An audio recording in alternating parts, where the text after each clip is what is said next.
Hello and welcome to A Book in 5 Minutes. My name is Lindsay Milner and I'm the owner of Silver and Training, a training and development organisation working with people to help them take back control of their working life. And whilst I've been working as a business owner, I have read many books on thinking, books on business development, effective management and on personal development. So I thought it might be interesting to share some of the insights that I've gained from those books with you.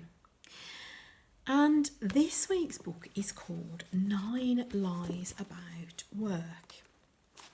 It's written by Marcus Buckingham and Ashley Goodall, who are both British writers working in the US. And the book is subtitled A Free-Thinking Leader's Guide to the Real World. So, I can't tell you how much I love this book. It is brilliant. It's absolutely amazing. Go out and read it now. Just do it. Okay, I will tell you a little bit more about it. So, it's 9 Lies About Work. It's got things like people need feedback. The best people are well-rounded. The best plan wins, and talks about the perils of planning and how it all goes wrong, what happens when it meets the real world. People care which organisation they work for. It turns out they care more about the team they work for, the manager they work for, rather than the organisation. So the book takes 9 of these things that are sort of universally accepted in the business world and ruthlessly tears them apart. Really sort of provides lots of argument as to why it just ain't so. And I'm just going to tell you about my favourite chapter. I mean, I loved all of them. I think the whole thing, that the first chapter, it took me a little while to like really get into it. But once I started to sort of get into the book, there's just so many things in here that I wanted to underline, or, I've turned corners of pages over, and I normally never do that to books. You can't deface books. I've got a crease in the page now, but there's so much in here, so much wisdom in here, that actually I probably would have turned the corner down on every other page if I'd really made a note of all the things I wanted to remember and take away. But I am going to tell you about my favourite chapter, which is called Work-Life Balance Matters Most.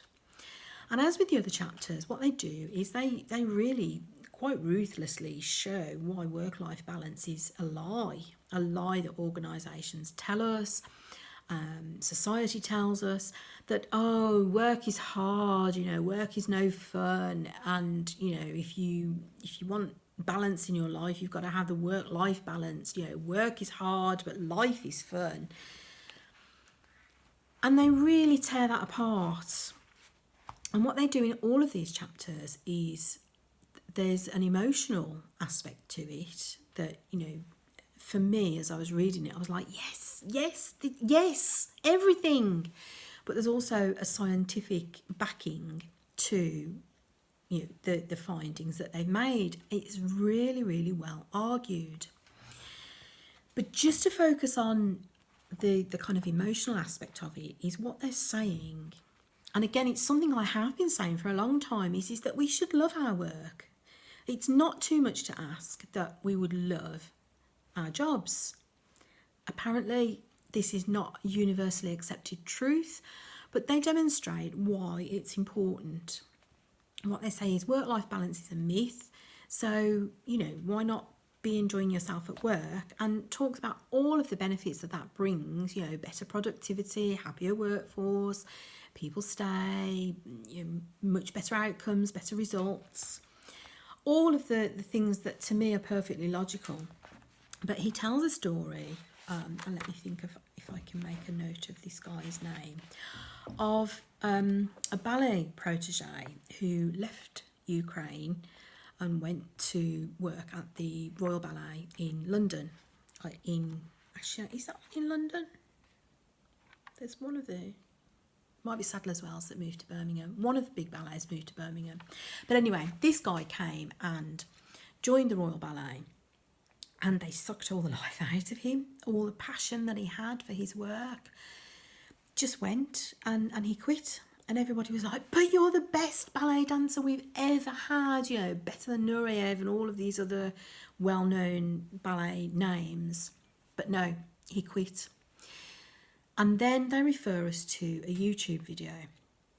And I've got to admit, as I was reading this passage, I just felt so emotional that they'd taken something from this man that he loved, and it wasn't until he quit the Royal Ballet that he then got his love back. And I just really felt the emotion of it. But as I say, the main point for me, rather than just one story, is that this is so true. Why does work suck? It shouldn't. It should be fun. It should be challenging. It should be meaningful. And that's why I love this book, because this book really makes the argument so powerfully.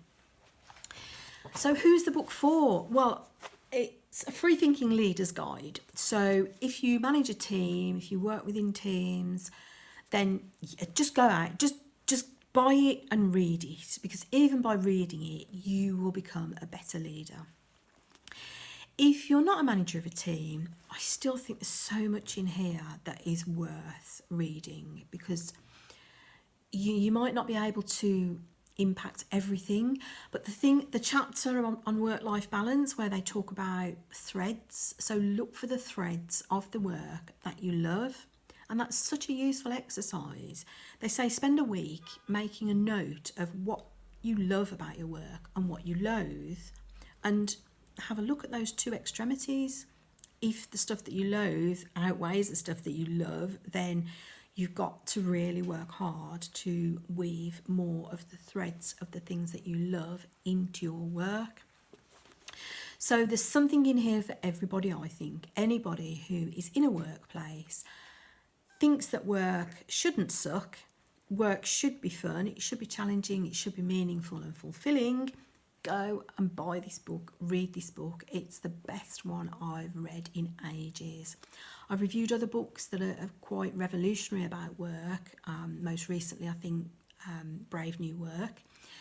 But this is just so above even those, which I also liked. But I'm just blown away by it. Just go buy it now. That's 9 Lies About Work, Marcus Buckingham, Ashley Goodall. A book in 5 minutes. Well, it was a bit more than 5 minutes because I love it so much. Until next time, bye.